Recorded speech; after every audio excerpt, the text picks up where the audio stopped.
As Mark Harmon drove along, he glanced at the line of houses from the corner to his place.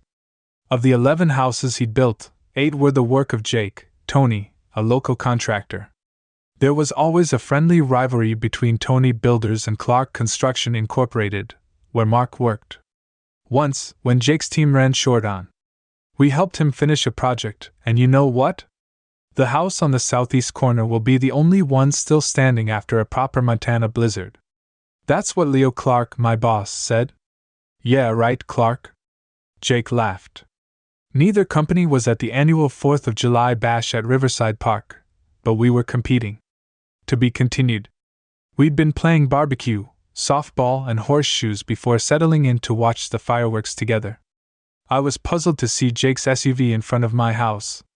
His truck had the unmistakable license plate, Tony. One was hard to miss. I parked in the garage and went inside. Hey Jenny, what's Jake doing here? I called. I was expecting to shake hands and maybe exchange a few laughs, but the sight stopped me cold. There was Jenny on her small couch looking nervous and Jake beside her with an air of smug confidence. My kids, Molly and Ben, sat on the long couch, clearly excited. So, what's going on here? I asked, holding back my irritation. There, Jenny. I know this is awkward, but I think you should know the truth. Jake mumbled, avoiding my gaze. I told him to just say it. I said. Jake got a swimming pool. Molly blurted out. And a boat. Ben added. He said he'd take me to Lake Meridian. I held up a hand. Jake, don't say another word. Mark, don't make this harder. Jenny snapped. Oh, I'm the one making it hard. I shot back sarcastically. Now, let's all just keep this civil. Jake began. I said not. Jake, another word and I'll shove you back. Jake stood and I stepped forward, shoving him back. Jenny shrieked, Mark, don't you dare. Jake sneered, I thought you'd be a bigger man than this. What part of? Not another word. Don't you understand? I gave him a firm shove for a second. I almost found it satisfying to see his stunned face, but then reality hit me. My family was slipping away. My own daughter was choosing a pool over me and my son. He was going on fishing trips with Jake instead. The last time I took Molly to the YMCA, she barely swam. She was too busy posing for the boys. I'd taken Ben fishing by the riverbank, but he lost interest fast. That left me to reel in the catch alone. After Jenny took the kids and left with Jake, I was at the kitchen table cracking open a beer when I saw the divorce papers. Jenny wanted primary custody for $100 a month per kid and half the cost for medical and schooling. I forced myself to eat a microwave dinner, knowing it would help absorb the beers I'd inevitably drink tonight. I had a couple, but stopped myself. Work was still there in the morning, wife or no wife. Wife, kids or no kids, Jenny wasn't worth the hangover. I met her when she was barely 18, browsing in an auto parts store. She had braces, a few insecurities and a quick temper.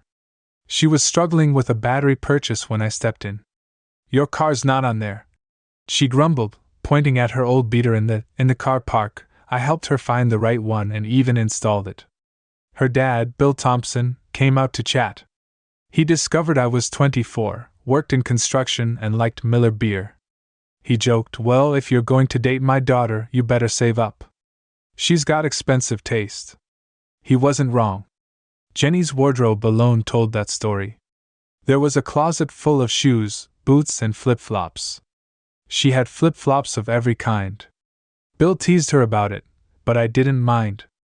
I found out she was also passionate, which quickly led to a full house by the time Molly was born. Jenny had blossomed, with braces and a smile that could light up a room. But then she wanted more braces and clothes, and attention. When our second was on the way, she decided I was due for a vasectomy, but that wasn't going to happen. I told her that family life curbed some of her whims, but her tastes remained the same. I didn't change much, and here I was alone at the kitchen table halfway through my third beer, realizing I'd need a lawyer the next day. I went straight to Leo, who turned red with fury. That snake, he muttered. Yeah, I agreed. That's exactly what I called him. I wish I'd spoken up earlier, Leo muttered, digging through his wallet. He remembered seeing Jake hanging around Jenny at the 4th of July picnic. She looked too cozy, wearing a tied-up shirt and off shorts. Barbara, my lawyer, listened closely as I recounted my story. She reviewed my receipts and bank statements, taking note of Jenny's spending habits. After making revisions to the divorce petition, she faxed the updated documents to Jenny's attorney. We'll likely end up in mediation, she told me, but I've got to say, Mr. Harmon, I'm amazed you manage to salvage anything from how much your wife spends. Yeah, well, Leo's been a solid boss, I replied. Barbara was right. We did go to mediation. Jenny contested the revised petition, seeing the money in the house as her entitlement. She made it difficult for me to see the kids, reminding me that I should have just signed the original terms. Meanwhile, Leo Clark spread word on the street is that Jake and Tony's affair with Jenny, the building supply store owner, has caused problems for Jake. Her company started refusing his credit, which made it difficult for him to get a loan for a new subdivision. Understandably, Jake was pretty upset. My weekends with the kids were tough. They were sullen and immediately talking about the fun they had with their mom, Jake. If we were with her, we could be water skiing. Molly was pretty dismissive when I suggested a trip to the YMCA. Dad Ben added that I even got a boogie board when Jake bid for a new office building in Oakwood Springs. The board rejected his application, citing his personal issues. Leo and I were part of the team that won the bid. Jake's frustration came out when his longtime painter, Ray Menino, he told him that his paycheck had bounced. Look, I need to get paid, Ray said, standing nervously in Jake's office. Jake couldn't keep his team together. Most had already moved over to Clark Construction. He'd been forced to cancel a basement remodel. Even Jenny's attorney demanded payment. This added to his troubles when Jenny she found out that I'd canceled her credit cards. Her father, Bill, lent her some cash, suggesting she apologize and mediate during the mediation. Den Ward, the mediator, looked through the documents and frowned at Jenny's smugness over keeping the kids from me if I didn't sign her initial petition. He also said that the kids are pawns for money. It's not like that, her attorney replied defensively. Mr. Harmon has continued paying child support faithfully. Perhaps Mrs. Harmon should consider finding a job, he suggested. A month after the mediation, I called Jenny hoping the kids could join me for a small celebration at Billy Burger Barn. Your dad wants to take you to Billy for on Mark's birthday, Jenny said. Her tone annoyed me. Do I have to? Molly whined, breaking my heart. Ah, Mark, Jenny started to say, but I'd already ended the call. She left a message later, trying to sound cheerful and suggesting the weekend instead since the kids had plans that Friday afternoon. Jenny expected me to call about picking up the kids, but when I didn't, she waited until 6. Jenny tried calling me 3 times, but my number was no longer in service. She tried again and got the same message. Jake asked her as he saw her in a dark suit. Are we ready? She replied, sounding distracted. Why hasn't Mark picked up the kids yet? She said I wanted to take the Corvette. Jake complained, but then let it go. We're going to be late, Jenny said, brushing him off. Jake grumbled but grabbed the Mercedes keys instead. The kids reluctantly got into the car as they pulled up. Jenny gasped when she noticed a real estate sign in front of my house. Come on, we're already running behind, Jake urged, annoyed. Get out, Jake. They can't stay here if Mark isn't here, she shouted. If we blow this meeting because of your kids, Jake. Jenny got her child support check at the start of the month. It always came on a Wednesday, unless it was a Sunday or holiday, when it came a day earlier. I'd overheard Molly complaining. Do I have to? And why? Before Jenny ended the call. I finally broke down for the first time since my mother passed away. Jenny took nearly everything of value, and the consignment store took most of our furniture. I was left with it. They said they'd sell the kids' old toys and skates quickly. Leo was really upset when I told him I was leaving Oakwood Springs, Colorado. We hugged and several of the guys at work said goodbye. They asked where I was going, noticing my truck hitched to a travel trailer. Maybe I was going south. I'd had enough of winter. Barbara handled the sale of the house after Leo had the place repainted and recarpeted. The agent was optimistic about listing it for $160,000. I picked up the finalized divorce decree in Oakleaf, Texas, and celebrated with a hearty burger, spicy fries, and a couple of cold beers at Taylor's Diner. I even splurged on a $50 lap dance from a redhead. I found work pretty easily, thanks to Leo's glowing recommendation. The pay was good, the work kept me busy, but the nights were long, living alone in my travel trailer. I worked from 7 in the morning until late in the afternoon, often staying behind to clean up the site. Mark stayed for dinner. Pilaro Romano said one evening. Appreciate it, but I started sweeping with a broom in hand. You'll break my wife's heart if you turn down her meatloaf. Pilaro said with a grin. I'll just need to clean up first. I replied. Do it at 1217 Ferguson Drive, don't be late. He called back. All right. Right, I agreed, nodding. The house reminded me of the big homes back in Oakwood Springs, Colorado. As I parked, I felt a wave of homesickness. Julie Romano was Myro's French-Canadian wife. She was a round, fair-skinned woman in contrast to her tall, dark husband. They were always close. A hand on the shoulder, a gentle nudge.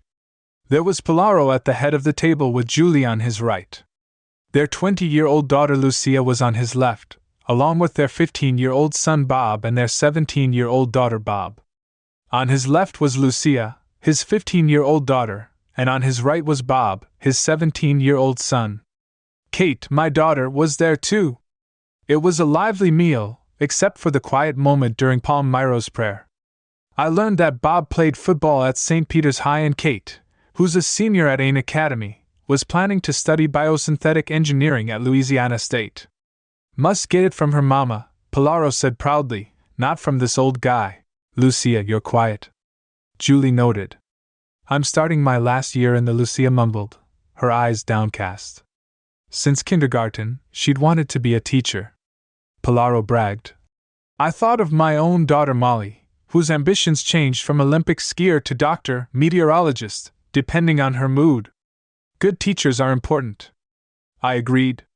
So, what inspired you, Miss Davis? Lucia smiled.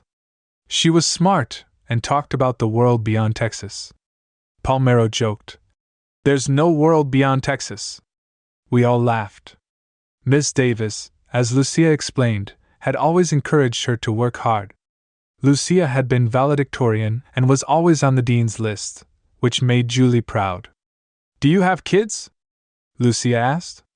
I had 2, I replied, feeling a little sad. My wife and I divorced, I explained quietly after dinner. She thanked everyone and gave Palmero a hug. It had been a while since she'd sat at a family table. The next day, Palmero barked orders as usual around 3. He called it a day and I stayed behind to clean up, hoping for another dinner invitation. When Palmero didn't come back, I ended up grabbing a burger and beer alone at Taylor's Diner on Friday. Palmero handed out paychecks and invited me to Bob's. I was at the football game on Saturday, cheering for St. Peter's even though they lost. Lucia was there too, in denim shorts and a team jersey, sitting close and touching my hand, arm, and leg during the game. On Sunday, I bought a strawberry shortcake and arrived at Palmero's at 6. Kate greeted me, and Julie accepted the cake, laughing about how she didn't really need it. Palmero teased her, giving her a hug from behind. Lucia said, rolling her eyes, it's what married folks do.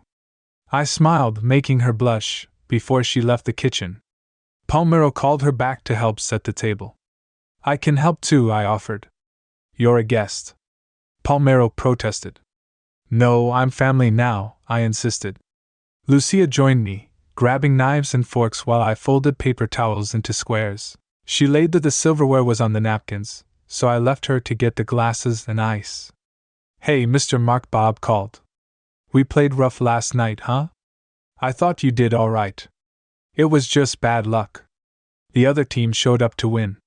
She mentioned the strawberry shortcake and I cheered, but I don't need it, she said with a wink. It's more for me, I declared, grinning.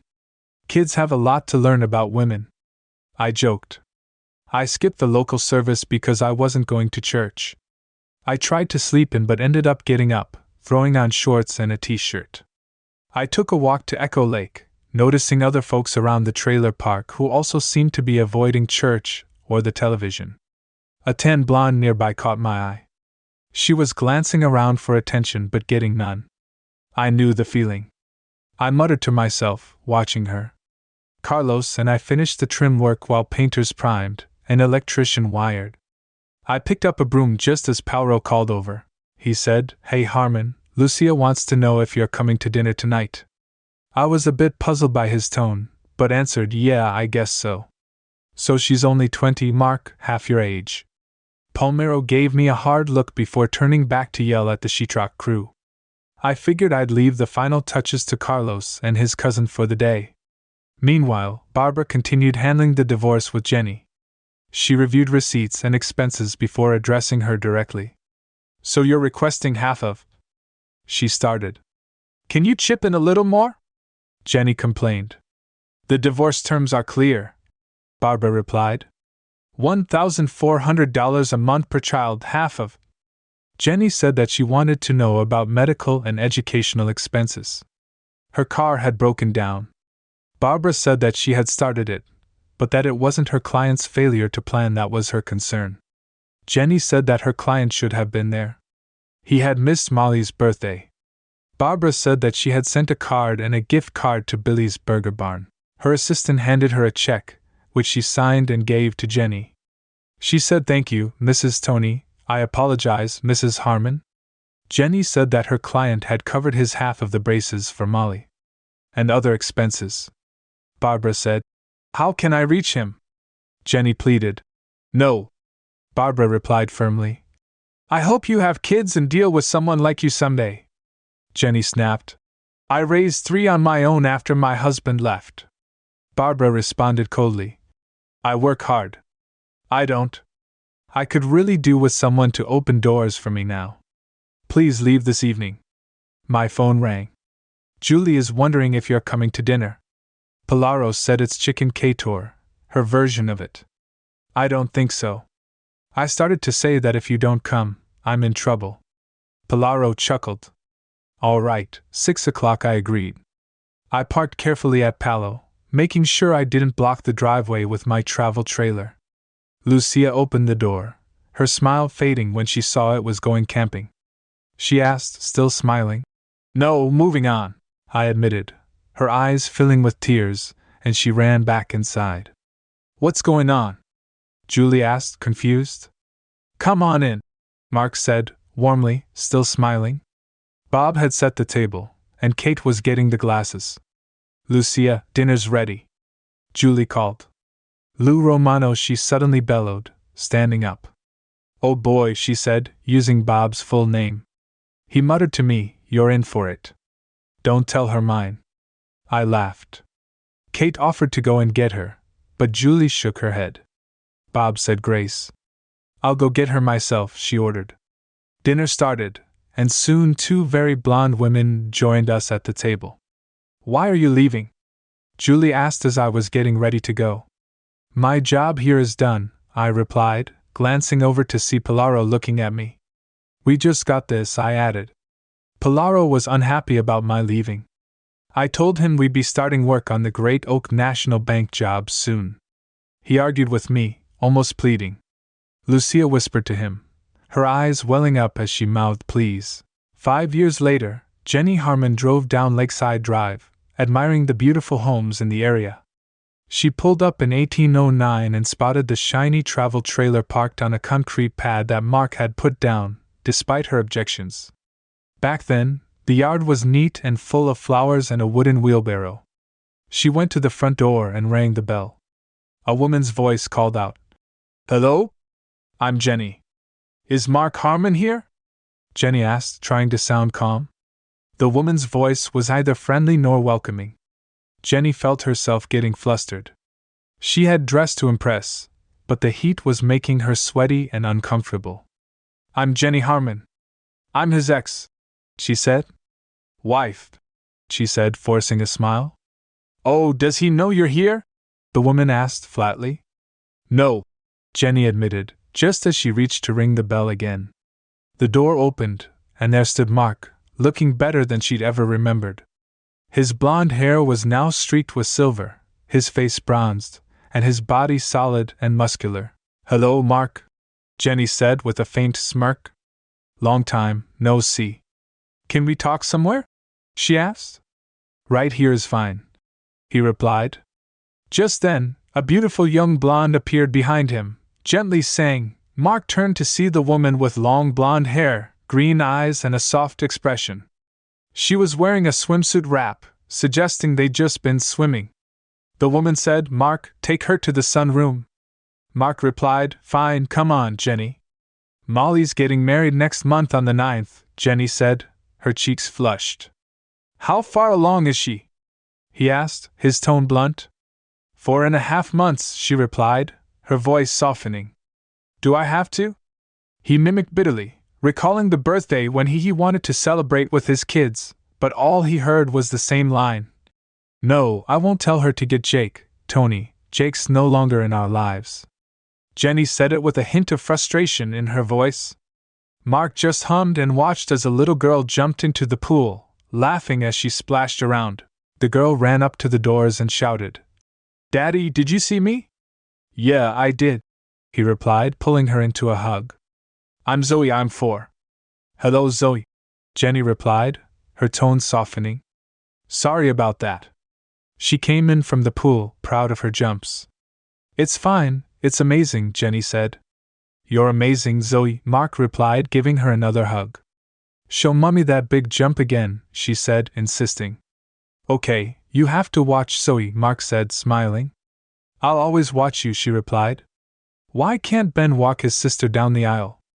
Mark asked, returning his gaze to Jenny. "He's in jail," she admitted, looking away. "Do I still have to pay child support if he's in jail?" Mark asked, in a dry tone. "He's still a minor," Jenny snapped. "Aha, but you don't have custody." Mark stood up and said, "5 minutes are up. Goodbye, Jenny." "You're really just dismissing me after I came all this way, practically begging you to be a part of your daughter's wedding," Jenny replied. "Did I ask you to come?" Mark countered calmly. "No," Jenny retorted. "Then maybe Molly should have come." Mark opened the door and said, "Hey everyone, you all got waterlogged." "That's it. My fingers are all wrinkly." Zoe said that was terrible. Mark replied with a grin. "You seem to be doing well, thanks to no one but myself." He then closed the door after walking her to her car. Inside, Mark joined his wife and the housekeeper in the kitchen. They were trying to figure out what the kids wanted for dinner. Mark joked, "Boogers and toes." His wife laughed. She told him not to get them started. Ross piped up, "Yeah, hot dogs." His twin brother Ben echoed, "I thought you wanted hamburgers." Carmen, the housekeeper, teased, "I changed my mind," Ross said with a grin. "How about spaghetti with hot dogs cut up in it?" Mark suggested. "Yeah." And the twins agreed excitedly. "Daddy, you're the best," his wife said with a warm smile as she reached for a pot to start dinner after dinner baths and bedtime prayers, despite the boys insisting that swimming should count as a bath. Mark finally joined his wife in the bedroom. "Hey, gorgeous," he greeted her as she came out of the closet in a t-shirt. He asked her what Jenny wanted. He joked that he still looked good after all these years, and she teased him, crawling into bed beside him. She asked him what she wanted, and he told her that Molly was getting married. She asked him if they were heading to Oakwood Springs, and he said that they weren't. It was snowing in August. "Mark, you should walk your daughter down the aisle," she said softly, looking into his eyes. He sighed, thinking back to how he'd met his wife Lucia at Grant Park. They dated, but quickly realized there wasn't much romance between them. They were just two lonely souls finding comfort in each other's company. "Mark, I love you, but not in that way," Lucia had confessed back then. "I feel the same. He said you kept me from running off when things got tough." There was this tiny Yorkie that ran by, its leash wrapped around a jogger who tripped and fell. The dog yelped, and the jogger cried out. Mark jumped in to help free the dog and the jogger. He grabbed the dog and handed it to the owner and barked, "Hold on to your dog." The jogger was dazed and injured, with a swollen forehead and a broken ankle. He told Lucia to get her name and address so he could call for emergency help. The nearest vehicle was in Clarksville, but he said he'd take her himself. He lifted the injured jogger into his truck and helped her press ice from a nearby vendor onto her head as they drove to the hospital. This was just one of many incidents that led him to put down roots after that day when they had dinner at Palmero.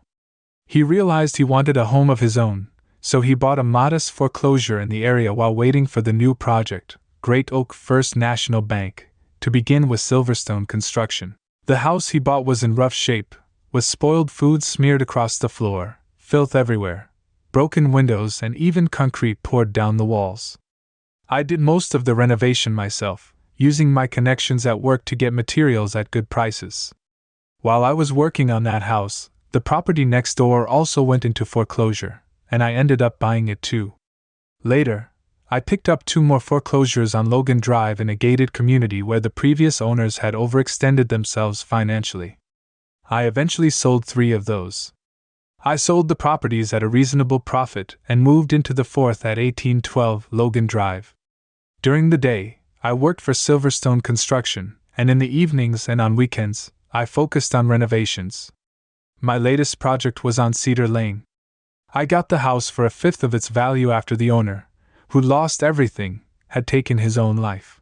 It needed fresh paint and new carpets, but the bones of the one evening, instead of going to Cedar Lane, I went to Lord Hospital to check on the jogger I'd helped after the accident. I didn't know her name, but I was able to track her down. She had cut up my shoe to get it off. She looked at me with clear green eyes as I entered. None of them had thought to untie it. She chuckled and asked what had happened. I filled her in. As we chatted, I had a strange sense of familiarity about the dog and its retractable leash, but I couldn't place it. When she mentioned she was studying education at Baldwin College, it clicked. I'd picked Lucia up there a few times. "By the way, what's your name?" I asked. "Lucia," she replied. "Yeah, I know. I don't look Mexican. Who should I call?" I offered. "No," she said, her voice softening. "My mom died last year. I've been here for a year, and my dad disowned me."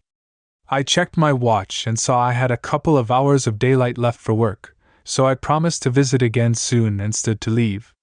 She smiled a bit sadly as she lay back on her bed. That's when I remembered Echo Lake. I said, "Huh?" She paused.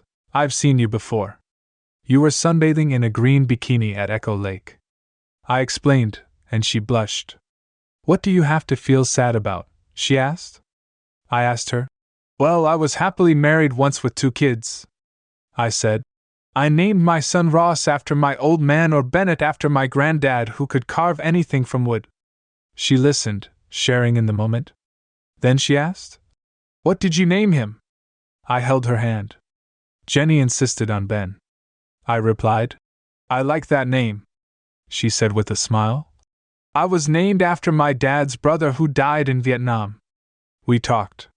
She asked about my daughter Zoe. I said, "Oh, I love that name." She said, "My mom's name was Zoe too, but Jenny went with Molly Christina instead." I said, "Do you see them often?" She said, "It's been a few months.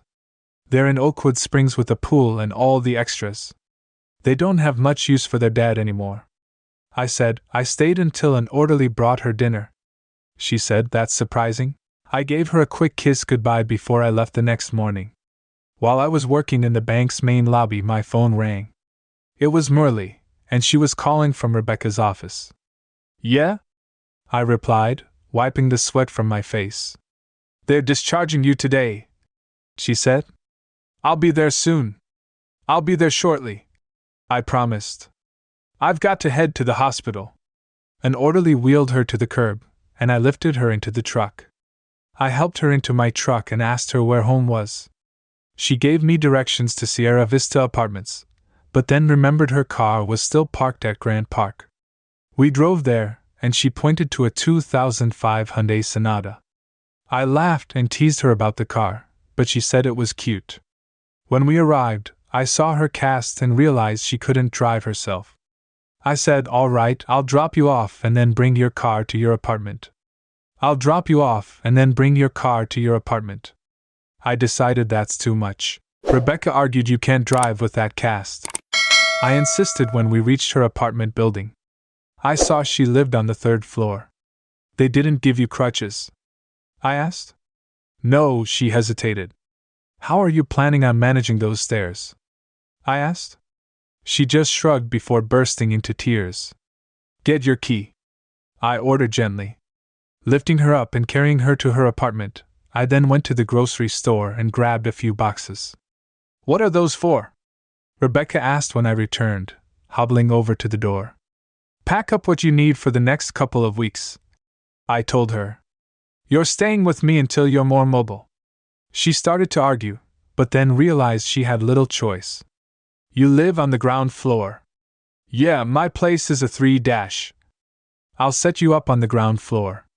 Hand over your car keys and I'll be back. Oh, you don't want to help me pack?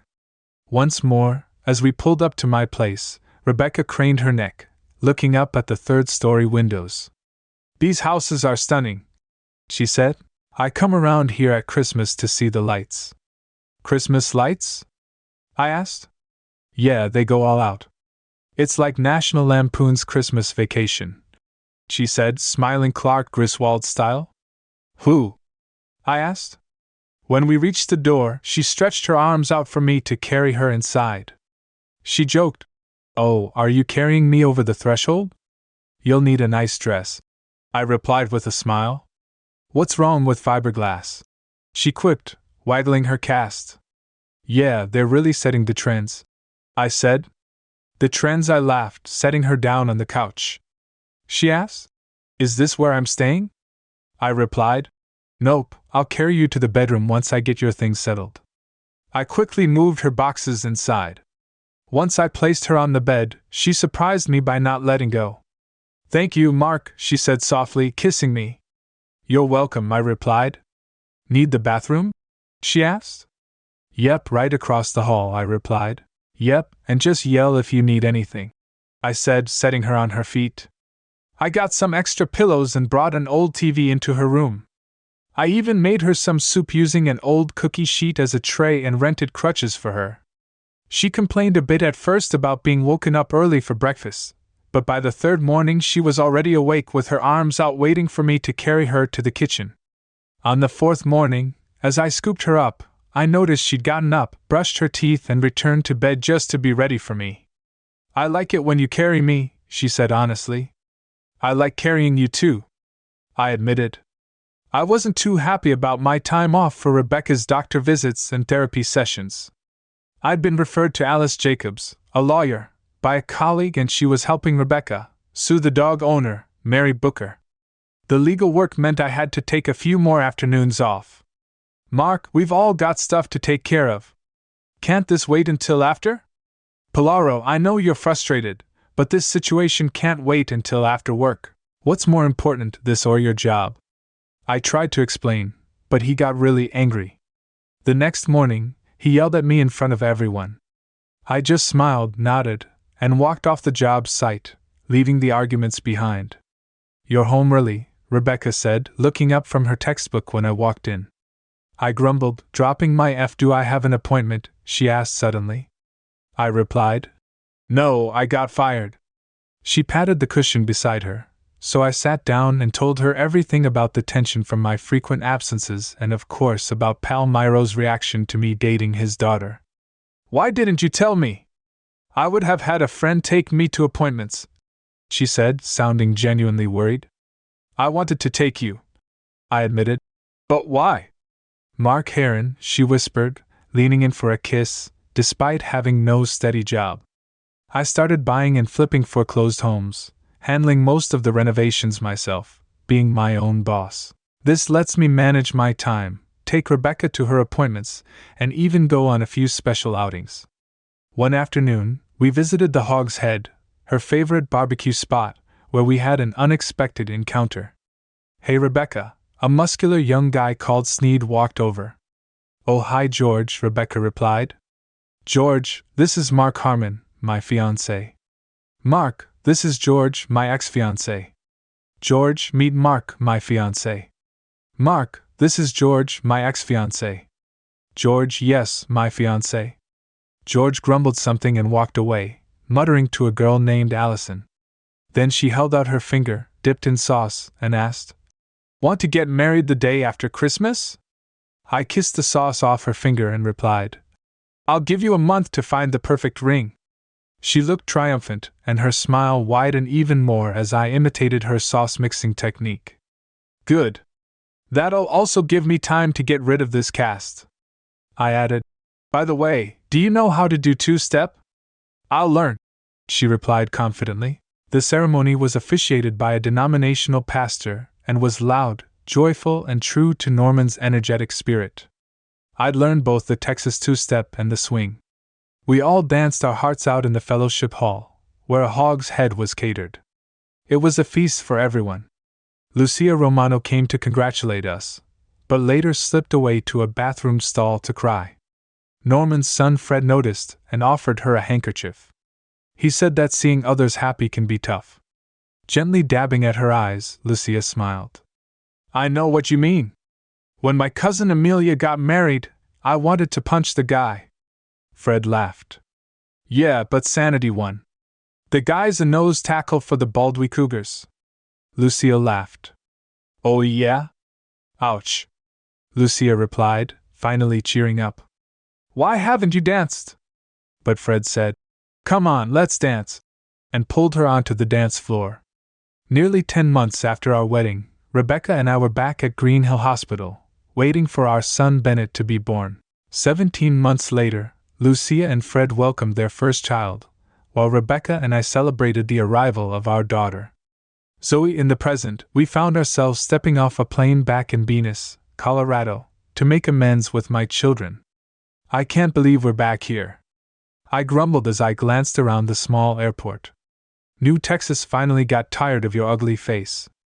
A familiar voice joked it was Leo Clark, my old boss, with less hair and more. It was a bit awkward at first, but we got over it. I introduced him to my family, and told him not to worry. I added, winking at Rebecca, "He has no incriminating dirt on me." She asked, "Harmon, huh?" I teased, "He thinks I'm blackmailing you." Leo chuckled and said, "No kidding, Bennett and Ross. I know all about you too," Leo said, shaking hands with the twins. "We booked a suite at the Hilton." I started to say something, but Leo waved it off. "No, you're staying with us," he insisted, grabbing our suitcases. "Are you sure?" Rebecca asked. "Hey, it's Mr. Clark to you," he joked with a wink. Once we settled in with Rebecca and me in the guest room, Zoe and her daughters. I took a deep breath and checked on the boys. Rebecca squeezed my hand and said, "Take your time." I nodded and made the call. After a few rings, a tired voice answered. "Hello? Hey, it's your dad," I said. "Oh, Dad," Molly said flatly. "Yeah, we're in town. We're planning on heading to Billy's Burger Barn." "Barn, it'd be great to see you there," I said, trying to keep my tone steady. "Yeah, sure," she sneered. "I have like 1,000 of those gift cards to use up." "Great," I said, ending the call. Rebecca looked up from the video game the twins were playing as I walked back in, noticing my expression. "Billy's Burger Barn, 6, I said, and she asked gently. She sounded as bratty as she did when she was 13. I muttered, frustrated, sometimes when I expect the worst from my second graders. "I'm rarely disappointed," Rebecca replied, resting her hand on my shoulder. "But when I drop the expectations, things can surprise me." I smiled. "I don't know why I let you talk me into this. I promised you a special night," she whispered. "You did," I said softly. "There is that." She laughed, glancing over at the kids, who were unaware of the conversation. At 6 were Zoe, Ross, and Bennett. We headed to Billy's Burger Barn. Bennett spotted a Porsche 911 in the car park and asked to take a closer look inside. I scanned the room, feeling a mix of hope and irritation, but didn't see Molly. "Is she here?" Rebecca whispered, taking my hand. "Nope," I replied, trying to hide my frustration. "Maybe she's stuck in traffic," Rebecca suggested. I don't think so, I replied. Have you ever had a traffic jam? She asked, squeezing my hand as we led the kids to the counter. Okay, here's how it works. First, you order your burger. You can get it in a quarry, half a quarry, or a full quarry. 20 Zoe asked, her eyes wide.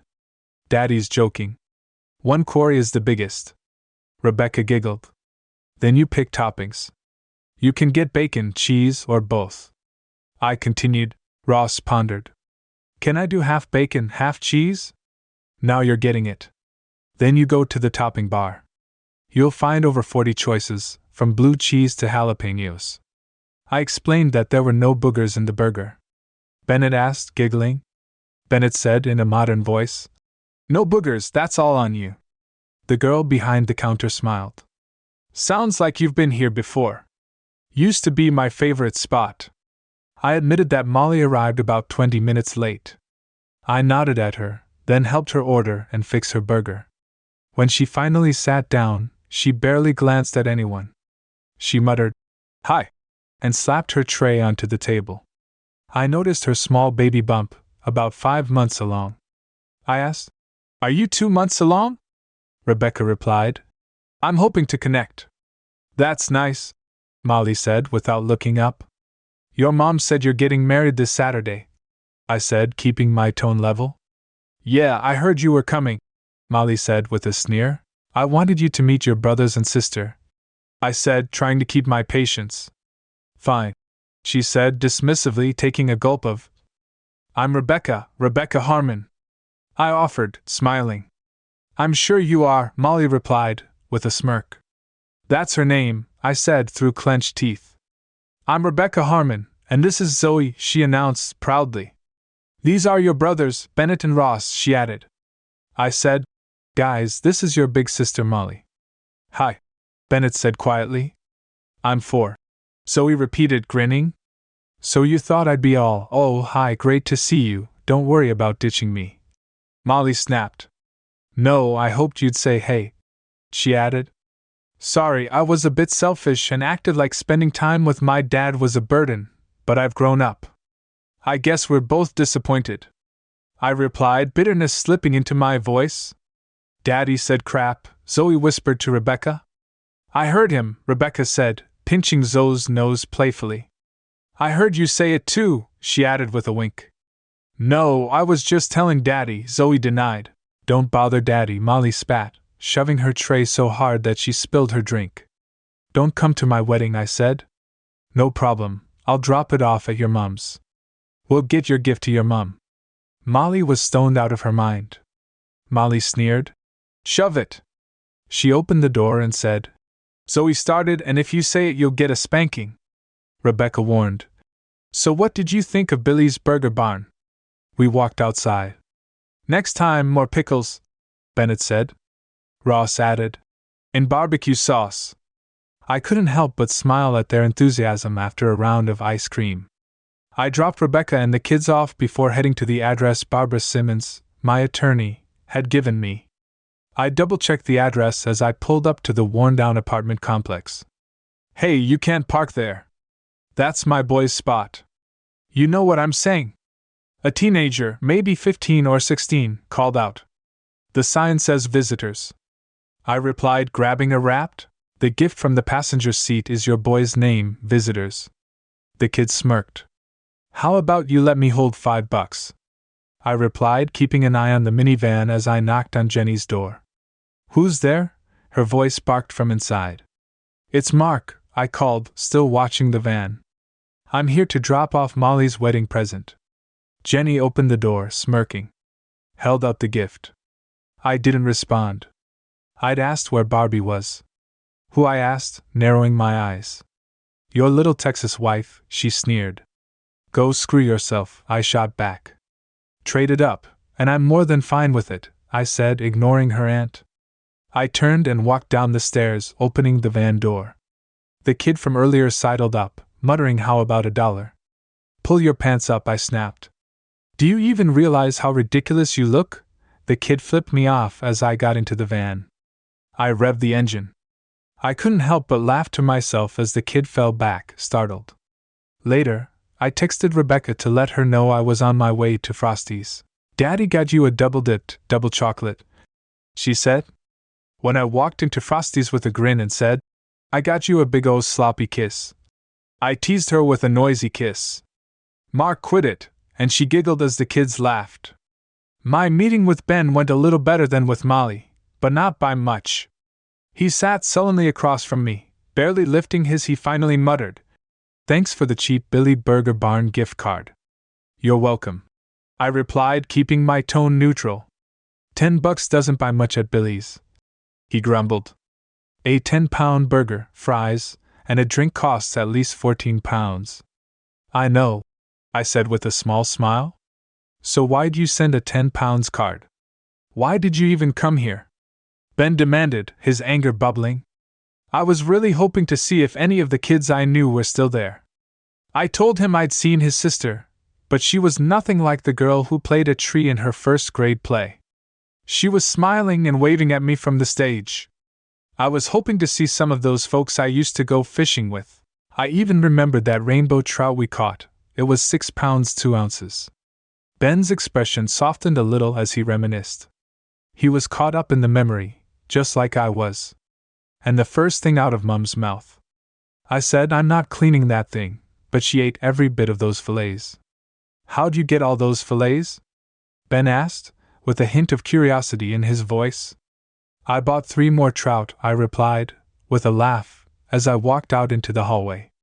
I heard him call, "Dad, Dad," just as the door shut behind me. Rebecca encouraged me to keep trying to reconnect with my kids. We even enlisted Barbara Simmons to represent Ben in his legal trouble, though it cost me $3. Despite our best efforts, Ben ended up with a 2-. I was sentenced to 5 years in a medium security facility, 5 Tribes Correctional. I found out I was a granddad when Molly had a baby girl, Marie. Sadly, she only lived for 8 months. When I heard the news, I sent my condolences to my daughter and her husband, who were grieving for a granddaughter I'd never get to know. 7 months later, Rebecca had a baby girl, Nikki Harmon, and I was there to hold my newborn granddaughter. I felt both happy and a bit sad, thinking about the granddaughter I'd never get to know. 3 weeks after Nikki's, Rebecca was hit by a truck while waiting for Zoe to come home from school. Zoe saw the accident, and 3 hours later, Rebecca was on life support. I drove to the hospital and held Zoe, but I couldn't register her touch. When the doctor came out, he told me that Rebecca was in a better place. I stood in silence until Zoe tugged at my hand and asked if we could see Mom.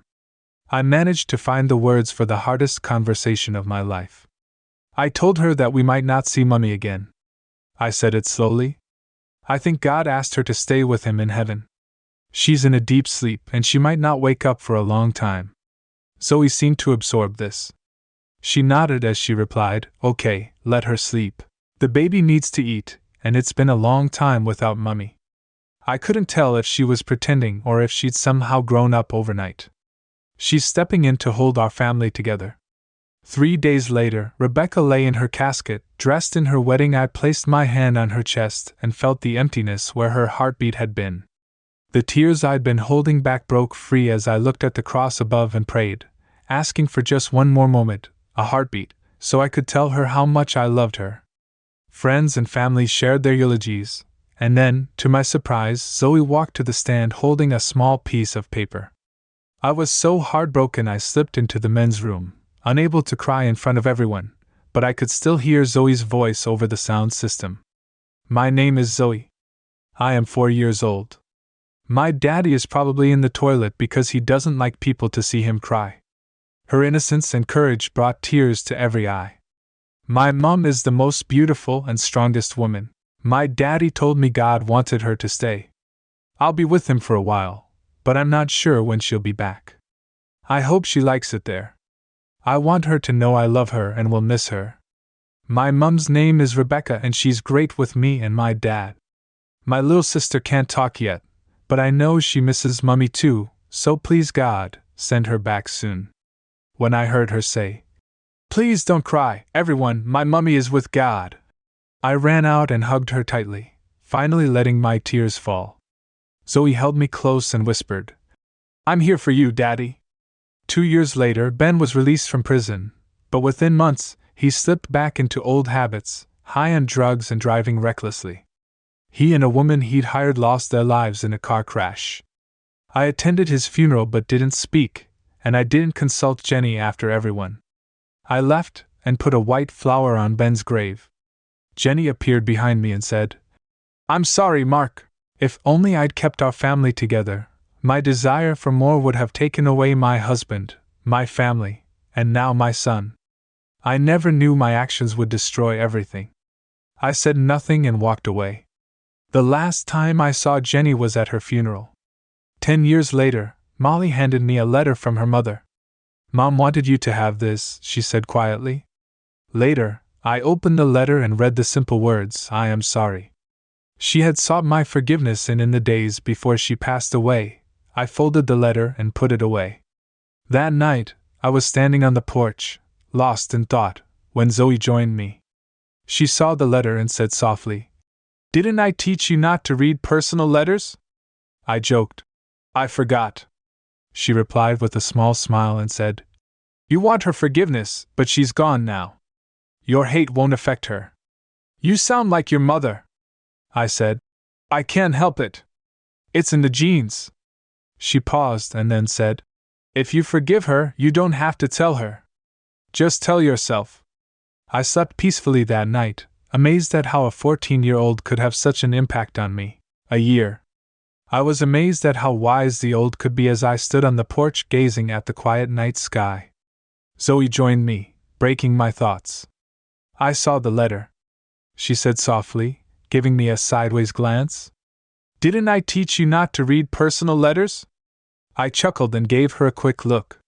"You forgot," she replied, a little sheepishly. "I did. But all she wanted was your forgiveness. She's gone now, so whatever you feel won't." I looked down at her, surprised by the calm wisdom in her voice. "You sound like your mother," I said quietly. "I can't help it," she answered with a light shrug. "Must be in the genes." She paused, glancing up at me. "If you forgive her, you don't have to tell her, just tell yourself." Her words landed like a bomb, easing the long-buried resentment. I hadn't realized I was. I was still holding her, and I stood there for a moment, feeling the weight of the past finally start to lift. I laughed and shook my head. "How did I get a daughter who's smarter than me?" I said. "Guess I take after my dad too," she replied with a grin. I looked back up at the stars, the cool Texas night settling over us like a blanket. Life had thrown more than a few storms my way, but here I was. I was still standing because of them, my family who gave me purpose, hope, and somehow peace. As we turned to go back inside, I felt a surge of gratitude, not just for the life I'd rebuilt but for the quiet strength that came from knowing I wasn't alone. Whatever came next, I had a family who'd stand by me just as I'd stand by them. And somehow that made everything feel whole.